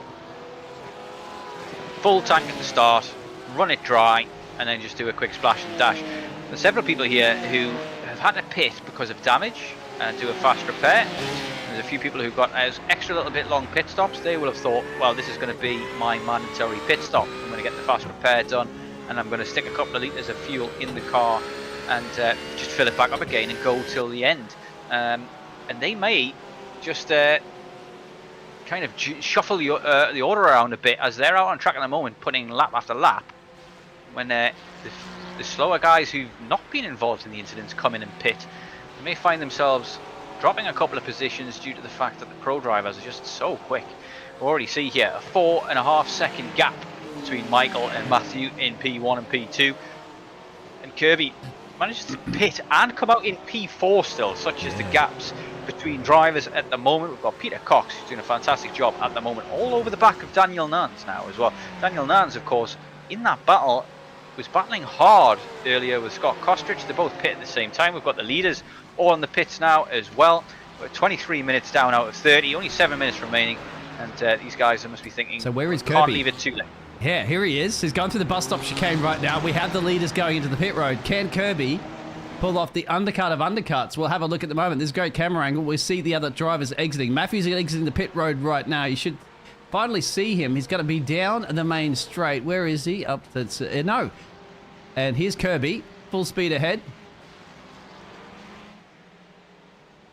It's playing mind games with me at the moment, and they actually back out ahead. Jiggling of cars as they all have different pit boxes and things. So somebody stops earlier in the pits. And look where it's come out. Look at this action. I think it's come out here at the moment. Where? Yeah, look at this. Gaggle of cars. This is going to be crazy. They've all done their pit stops at the moment. So you have last year's season champion, Zelinka's in there. You got Matthew Hoyland has done a fantastic job since the start of this race, trying to keep his position in the Pro AM class. Scotty's a couple of seconds down the road. He's got company there of Daniel and Peter Cox. So Michael's still in the lead of this race. Aaron Kirby gained a couple of places with that pit undercut. So it's going to be like that. We've got about 5 minutes to go for the final showdown here of round 2 of Evolution Sim Racing. Yeah, coming up to the 5 minute remaining mark, and Michael Goff is going to be very pleased with how things have gone for him today. He said last week in the interviews that he needs incidents to happen and things to happen to win races. He's got his wish this week, and it could be a big points haul here, 50 points here for the win for him. And of course, still a lot of things to happen as yet. Rhys Saunders is still making his way through the crowd. A 10-second gap to Tristan de Nebrega behind him. Tristan's probably not going to be able to make that up in 5 minutes. It's too tall an order, I would have guessed. But got newcomer Peter Cox as well, currently battling things out with the pro-arm drivers. He wants to be able to get past these guys as well, as Rhys Saunders gains yet another position. He's so good at that, isn't he, really? He just... I think it's part and parcel of it is that he's got a reputation for being absolutely rapid after the first season here in Evolution Sim Racing. So a lot of people see him in their rearview mirrors and think, I'm going to move. He's got 14 seconds, but doesn't he? This is the gap 2 leader currently we're showing on your timing tower. We usually show the interval gaps, of course. You can see the battles that are going on, but the gap to lead is quite a bit. You'd have to say, Michael, if he can hold off Kirby at 3.3 seconds to change down the road. Still, you'd have to say Peter Cox battling it out with Daniel Nuns in the AM class, essentially for their podium position in the AM class. That's the P2. If Matthew can hold on, Matthew's getting a nice tow, you'd have to say, from Zelinkas, so that's all that matters. But Peter Cox has to box, actually, so that's it. I forgot that. He's the last driver, actually, on the grid that had the box, and that's going to compromise his chances now of potentially getting a podium. There's Matty. So the car behind him is not battling him currently at the moment. As you can see, the Ferrari, that's not Daniel. Daniel is a bit further down the road, 3 seconds to change. So this should be good for Matty here, if he can hold on there for, or give or take 4 minutes, and so should not be a problem for him to get his race victory, and as well as Michael up the road there. And once again, Tristan, a newcomer in town. Look, there's Tristan here. 11 positions gained from the reverse grid. Getting his head clean, keeping his head clean. If he's holding on to, as I said, you gotta give it to the man, isn't he? Like, he just got overtaken. He obviously probably allowed the Series 1 world champion through, but he's been sticking with him the whole time within a second. That's good pace to see. Yeah, he's losing very slowly, just slowly ebbing further and further back, but Daniel Nans managed to get past Scott Kostrich in the end, and that gap there is starting to rise. So Daniel Nans had the pace all along to get that position. I wonder if that was with the pit stops, whether that was helped with the undercut at any stage, or both pit at the same time. But good result here from Daniel as well. A number of drivers here getting the opportunity to gain big points that they maybe not able to get any of the time of the season because of that big accident that we saw on lap 1. Michael Gow was certainly going to be very thankful of that, and Matthew Hoyland as well. They took big advantage of that, as his DXT fan base is saying in chat that couldn't have gone better really for some of these drivers, some of these AM drivers, Pro-Am drivers, apologies, such as Matthew Hoyland, Daniel Nans, Scott Kostrich, Matthew Jones. Look at this. Well, living in dreamland at the moment in the top 10, you know. I had to give it to Mark Robinson, the AM class driver. 23 positions gained, and now obviously you're going to see some massive sweeps in these gains and losses during that race because of that massive car park accident that we had at the top of the Rouge. And that's the exact. No, look at Peter Cox though, where he came out. I know, 35 positions gained. He went from P7 down to P11. Hey, you make that another one probably because Tristan's gone in. He has. Apologies about the camera there. Sometimes I don't get behind the pit wall. So that means Peter Cox will gain this position. Where is he coming out of the? He's coming out of the bus stop chicane now. And he will get that he will have that one. So make that 36 positions gain there for Peter. Bingo, right on cue. I think Tristan obviously got caught up in the action at the start, had to go for an early pit stop, and maybe didn't bother fueling the car, just did a fast repair and carried on. Because he's flashing lights there, Peter Cox saying, get out of my way, there to the back marker behind. Blue flags are in effect, you can't fight them, you don't really have to move out of the way and lift, as per the rules. The stewards have made plenty of the rules clearer after Brands Hatch, as a number of drivers did collect themselves penalties. Reece Saunders at the moment on Scotty. Now, once again, Reece Saunders is in the pro class, and Scott Kostrich is not. But we know for a fact that Scotty doesn't care about classes. He's a Scotsman, right? He's got a fighting spirit. Yeah. He's not going to yield. He's got a William Wallace, his best way of keeping Reece Saunders behind him. So, you know, I don't know if I want to put a Scotsman accent on, but he's not going to allow. You've seen these two go at it last season, and I mean, even though Scotty is at the moment comfortably on a podium, not comfortably, but he isn't looking on a podium for his class, the Pro AM.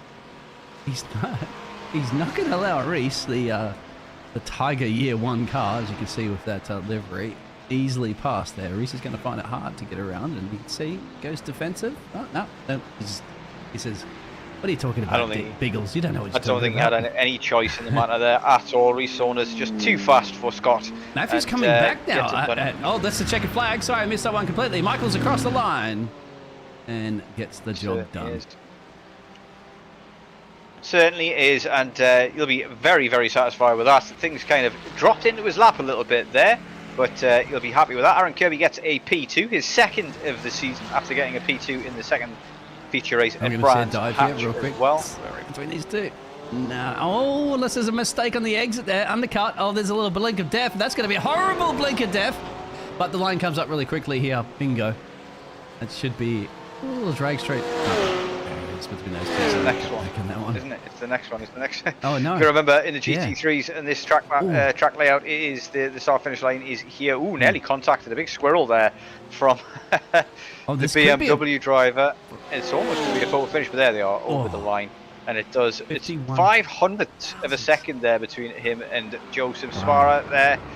Very, very tight in the end. Those guys are racing till the death. It almost was their death as well. Flash of lights to say good race, I'm sure, but what a race that has been for so many drivers here. We've got John Ludbrook winning the arm category as well, if he can get it over the line in the end, after Matt Barnett started on the front row here, ends up all the way down in P31. Did not go his way. Nathan Crook also was looking very tasty at the beginning of this heat as well, but didn't manage to convert it. And Tristan Dinabrega wins his debut race, but gets caught up in an incident, a big incident. We've got to say it's going to be very difficult not to get caught up in that when there's just a roadblock covering the entire track. Not many options, nowhere to go, and it obviously just allows the front 7 or 8 drivers, wasn't it, who just disappeared off into the distance, away into the sunset they went. That is another eventful race at Evolution Sim Racing. You've got to say, great racing on show, some great moves on show. Apologies if we missed any. We've got so many drivers on the grid, 46 in total to keep track of. It's difficult to keep track of every bit of action going on. Congratulations to the podium winners, Aramas Zelinskas as well. You've got to say he's had a very solid return after missing week 1, and you'll be looking to build on that next week in Le Mans. Yeah, qualifying wasn't quite there, was it, at the start? But it's not. You don't get points for qualifying. You get points for race positions. And Aaron Kirby as well, amazing job there. Just quietly getting that 10 positions there for the Ferraris. Overall, you'd have to say, isn't it? We'll have a quick look at that one when it comes to the cars themselves, isn't it? And there it is. So rather than the numbers, you can see. I don't know. At some point, it looked like it was going to be a bit of a Ferrari domination, wasn't it, on the grid? But then you got a BMW, add a Mercedes there, another Beamer, a couple of Porsches. It started to balance itself out a little bit. Looking at the car selections there, and it could be that the only reason the Ferraris were so dominant in the first heat is because the majority of the grid is in a Ferrari. It's very hard not to have Ferrari dominance if everybody's in one. Got DXT Live saying first and fifth in class is a great result for DXT Motorsport. Certainly is. And DXT Motorsport, it's going to be interesting to see how this pans out, because it's going to give us I absolutely love the idea that they've had here to mix up the classes for the team championship. But there we have your results here for the second heat. We've got Michael Gow in P1, Aaron Kirby in P2, and Aaron Masalinskas in P3. Podium positions there for the pro categories. Rhys Saunders does manage to get it all the way up to P4 after a great recovery drive in the end. So good at that. Matthew Hoyland gets P1 in the Pro-Am categories, followed by Daniel Nance, who had a great drive in the end. Got stuck behind Scott Koshrich for a little bit, but managed to get past in the end. Matthew Jones in P4. Scott Koshrich, though, podium for him. He'll be very satisfied with that in the end. Could have easily gone very different. So if you saw this, actually tell me in chat, don't call it a comeback. So you definitely went the right way up the grid. That's all I'll say there. We can call it whatever we want. We're in the casting box. Get back into the car, Reese, and do what you do best. Go ahead. You should definitely get into the interviews. We've got so many drivers actually coming in for interviews. And I think we should maybe just jump straight onto that. Obviously, move down the grid before we do that, and just say who the winners were in the AM category, so that we've got that there available for the admins as well. As Mark Robinson, who wins. I think that's his first win of the season. John Ludbrook there in P2. He's managed a podium position before last week, of course, as well, I believe. But Tristan Dinabrega didn't go well for him in this one. But yeah, we've got so many drivers looking for interviews. We're going to jump straight into them and see if we can interview as many as we can, because we've never had this many drivers available to interview before. So we'll keep it with a couple of questions for each of those drivers, and as well too. If you've got to ask a question to a driver, please shout it out in the chat, because we're interactive here at the JP Broadcasting Network. Whilst you do that as well, too, I'll go through some of those race starts on. I can only show the replays of this feature race. I can't show the race before, but I'll let you do that magic work there, Steve, and you can bring in who you'd like to bring. Well, we'll see the absolute mayhem that was lap 1, turn 1. Michael Gow, how much did you know about the huge crash in lap 1, turn 1? What did you make of that? I just saw people disappearing in my mirrors. I didn't, obviously, someone lost it. I didn't get the name, but someone lost it in front of me. I managed to avoid that, and I just carried on down the straight, and I just saw my relative going bigger and bigger, and everyone else just vanishing. So I just got on with my job. I didn't know. I'm just literally watching the replay now, and it's just a car park. Well, it worked out well for you in the end. It definitely caused a bit of a shake-up there as well. You said last time we interviewed you as well that you're going to need some kind of miracle in order to win another race, and that came pretty quick for you, didn't it, really? Only second round in, and there's your miracle. Yeah, I certainly need it, because I've now had the first couple of good races. It's not good races at all. So race 1, people just didn't know how to start. And then after today, I mean, it was me and Peter. But to be fair, it was a massive net code. I've checked the replay. It wasn't Peter's fault. It wasn't anybody's fault. It just happened. Obviously, I'm hoping for a bit more luck as of now. We'll just keep on plodding away and go. See where we can get. See, that's all I can do, really. You need luck in this game as well. You certainly do, but you also need a fair bit of consistency. We're going to move on quickly, though, because we've got everybody and their dog waiting for an interview. So thank you for your time, and we'll let you get off, and congratulations on your win. Yeah, thank you very much, lads. Thank you. So we'll move on to Aaron Kirby, the P2 man in the feature race. Very quick interviews these, Aaron, just because we've got so many people lining up. But you're going to be satisfied with the results there. You've had a couple of decent finishes. Yeah, I'm pretty pleased. Always the bridesmaid though, never the bride.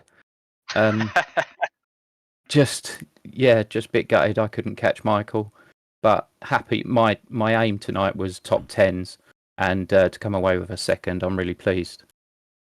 Yeah, you've did that before already. You did it Brands Hatch in the feature race last time. You got a P5 and a P2 last time out, and I think it was a double podium this evening, was it? I can't remember what the result was in the first heat, but that kind of consistency. Sorry, just cut you off. He goes really wide there. I'm just watching the replay at the moment. Through Eau Rouge. That probably saved you from that multi-car pile-up there, partner. What was going through your head when you saw that? Yeah, I saw it all going off ahead, so I pulled over into the pit exit and thought I'll take the slowdown or the track cut and avoid the carnage, and it worked. So happy days, yeah. Wow, brilliant thinking there. That kind of incident avoidance will stand you in good stead. What I was about to say there as well is that your consistency so far this season could stand you in very good stead come the end of the season. Is that on your mind, or is it just a case of race at a time? Yeah, well, I've raced the GR86s with these boys or some of these lads before, and there's always an element of carnage. So if you can avoid a bit of that, get a bit lucky, and just stay consistent, not push too hard, you generally come away with good points. You certainly do. Aaron Mazalinskas won a championship doing that last season, but we'll have to move it on quickly because we've got so many people waiting for those interviews, which is great to see. We'll congratulate you once more. Thank you very much for your time. Thanks, guys. Who next then? We'll go with Matthew Hoyland, shall we? The winner of the feature race for the Pro-Am category. Seems to be a common feature, that, Matthew. You actually led the race for large portions of that, and you've got to be very satisfied with what went on behind you at the start. Yeah, I didn't really have much of a chance to figure out what was going on. I just saw my relative times and everyone disappearing out my mirrors off the start. Because I actually managed to launch really well, and I'm so glad that I did, just to stay out of that carnage. But yeah, really happy with race 2. Look at that, mate. I'm just looking at the replay again for everybody out there. Look at the gap that you already have, and then all of a sudden there's a couple of cars going twirly-whirly, and you're probably going... Yeah, you just see a massive cloud of tyre smoke behind me as I get to the top. I'd imagine that probably gives a little smile to your face. Sorry, go ahead, Steve. It took a lot of pressure off me. Certainly did, but pressure came back. The pro drivers did catch you in the end. I imagine that in your head you were thinking, don't ruin it now, just let them through. Yeah, I mean, I knew that I'm not quick enough to keep those guys away from me, so it wasn't worth costing myself time, because there was still a few Pro-Am guys within range of me, but I didn't want anywhere near me before the end. So I thought, no, I'll let them go and try my best to learn something while I'm there as well. You did an absolutely fantastic job keeping up with him, to be fair. Once the Aramas got past you, you kept him within the 1 second window for quite some time, didn't you? So I have to say, kudos on that. Thank you very much. Yeah, I think my problem with Aramas is I got a really big wiggle on the pit exit. And then I looked in my mirrors and it was just filled with Mercedes. So I thought, yeah, I'll let him go. I'll not get in his way. But yeah, I did manage to hold pace quite well once I'd gone past, actually. I was quite pleased with myself for that. It was definitely a good job in the end. And that's a second time in a row you've kind of been up there or thereabouts. You did decently in Brands Hatch, if I remember correctly. It was a case of... let me just check your results. Yes, you got a win in the first one, and then the second one didn't go quite to plan, a P10, but Brands Hatch never goes to plan. Neither does Spa for some people. And you're going to be thinking to yourself now, after this early start, that if you can keep this momentum going, you could win that category, maybe. Yeah, I hope you haven't just cursed it, but I'd like to be up there. I feel like I've got decent pace. I really struggled in race one though for some reason. I don't know if it's just taking me a little while to settle in on some tracks, but as long as I can be consistent, that's the main thing with it. Just keep scoring. That's it. That's it. Let you go and enjoy the rest of your evening. Thank you very much for your time once more, Matthew. Thank you. Appreciate it. Thanks again, guys. And should we do one more? Should we leave it there? What do you think, Biggles? We got time for one more. Let's do it. Time for one more. Yeah. We'll go with Luke Lucchese. Lucchese. Is that how you say it? No, it's Lucchese. Lucchese. Okay, I thought that would be the way. So race 1, absolute dreamland. Race 2, not quite so much. Yeah, like I think you could say the same for a lot of people. Yeah, definitely. It was a tough one to get through. I mean, what was your position in that lap 1 absolute drama? It was basically a roadblock. To be honest with you, I had no idea. Here it is on board. We're watching your thing on the stream at the moment. I don't think you can see these pictures, unfortunately. But the race 1, we'll focus on that one because that's the one that really went your way. And are you and Tristan teammates? You've got slightly different names in your teams. Are you teammates proper, or is it slightly different? No. We are proper teammates. Good stuff. So at 1-2 for the first race, you've got to be delighted with that. It shows that you've both got the pace to be there or thereabouts because you were definitely keeping up. Yeah. Yeah, look, Tristan is the Ferrari guy. I'm the Porsche guy in the team, so that's the car I prefer. But he said, look, let's go with the Ferrari. So I'm still getting used to the car. I need to still find some more pace in it. So a completely different driving style to how you drive the Porsche. So need to spend more time with it. Definitely, you have to be a bit more aggressive with the Ferrari, but at a track like this, I suppose it doesn't really matter in a 30-minute race, but a track like this, it definitely ruins the tyres a bit more. But the Porsche is a lot more take it easy, give it, be very gentle and stroke it and be very nice to it, whereas the Ferrari, it kind of wants to be beaten and kind of slapped around a bit, you really need to put it through the ringer. So, I think Ferrari is one of my favorite cars. It's what I've had since the beginning. It's one of lots of people's favorite car, obviously, because of how many races it was available to you in. But I'm sure you'll get used to it in no time. It's one of the easiest cars to pick up. If you can drive the Porsche, you can drive anything, really. Porsche really is. The biggest thing I'm struggling with is the front end of the Ferrari. So the Porsche's got a lot more initial turn in, and then it's got mid-corner rotation. You use the throttle to rotate the car. With the Ferrari, it sort of doesn't work like that. You need to rotate the car on the brakes. Yeah, and line up the corner, then you get on the gas. So it's just a mindset, I suppose. It'll come with laps. It won't take you too long to get used to. It didn't take me too long to get used to that. But what do you feel about the championship? Because obviously you're up there fighting with Rhys Saunders, and he was the quickest man in the league last season by a distance. Do you think you can challenge for titles? Yeah. I think so. Look, it all depends on how race 2 goes. If we have incidents like we had there, it might change the face of the championship. Le Mans, that first chicane, it's also a similar story. If guys are going to start going 3 wide in there, then there's going to be carnage. If you have a look at the replay at the moment, you're alongside Rhys Saunders for the start of the feature race, as you can see on your pictures right now. You're just ahead there. Rhys Saunders is just on your right hand side. Your teammates right behind you here as you all travel through Eau Rouge, and of course there's that incident that occurs in front of you, and then this is where you get clipped because there it is. That turns into a car park, and Rhys goes into the back of you, both in the fence, and you're practically almost, I don't know if you've played Rocket League, but you're almost doing onesies at that point too, because you come back here and look at that. There's your main contender, Rhys Saunders, right there. Ahead of you, just there, looking at each other, staring down there. So look, it's a pity the car couldn't drive. I had a box full of neutrals, so I think it obviously damaged the drive shaft or the gearbox or something like that. So I had to tow to the pits, which obviously cost 3.5 minutes. I think if I'd been able to drive the car to the pits, or if it could have driven, then I could have used the quick repair and I wouldn't have been so far down.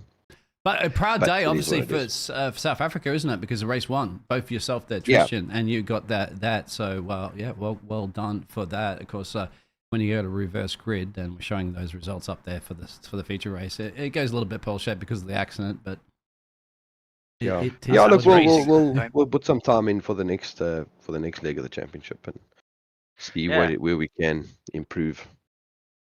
There's always somewhere to improve. But we'll love you and leave you there, Luke. And congratulations on that first race.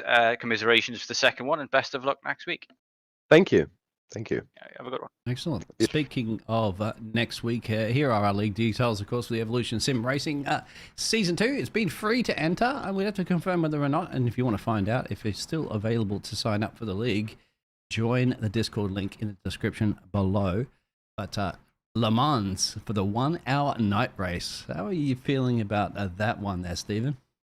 Oh, I think it's going to be absolutely fantastic. We've seen this is what you get with these giant grids that we've got with so many drivers available. You do see incidents. That's going to happen. It's part and parcel of racing, and there's such a gap between driver skill available here for us as well, going from 4,000 Ki rating down to 600, 500 Ki rating. There's always going to be incidents in a field so congested, especially in lap 1, and Eau Rouge never disappoints on that front as well. But Le Mans is pretty similar as well, and it's going to be another one where it's going to be a race of attrition, maybe, especially for the 1 hour one. People are going to be putting plenty of practice in, I hope, and getting their strategies nice and set for that one as well, because they're going to come into play much more in a 1 hour race than it is 20-minute, and a 30-minute one. So yeah, really looking forward to that. Night races always throw up a couple of more challenges as well. It's difficult to see. It makes us challenging for us, certainly, as commentators and broadcasters, because we can't tell who's who, because the libraries are so dark. But very much looking forward to it. Very much looking forward to it. Thank you to everybody in chat as well who's got involved. Please don't forget to like and subscribe. Resona's there as well, saying don't call it a comeback. I ain't that fussy about an interview either. And it was so close to getting past, says Nathan Nismo as well.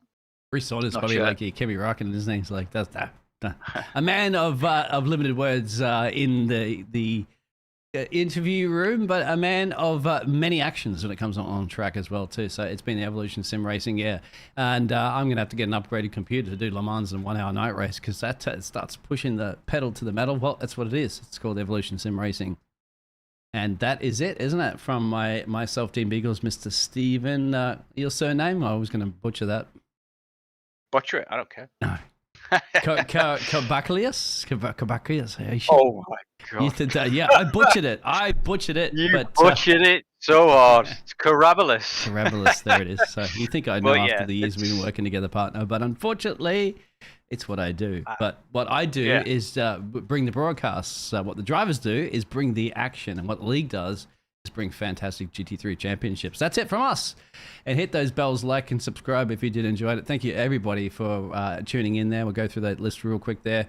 We had Barama Howard there, who is in Istanbul at the moment live. Fell across the pond, of course. We had Stuart Rice. We had, of course, the DHT live team boss there. We had the King, a couple of drivers coming in there for a bit of a chat as well. Chris Jones, CMT's 177, and Nathan and Nerismo, and everybody else is tuning in. Thank you. Good night. Take care. Stay safe.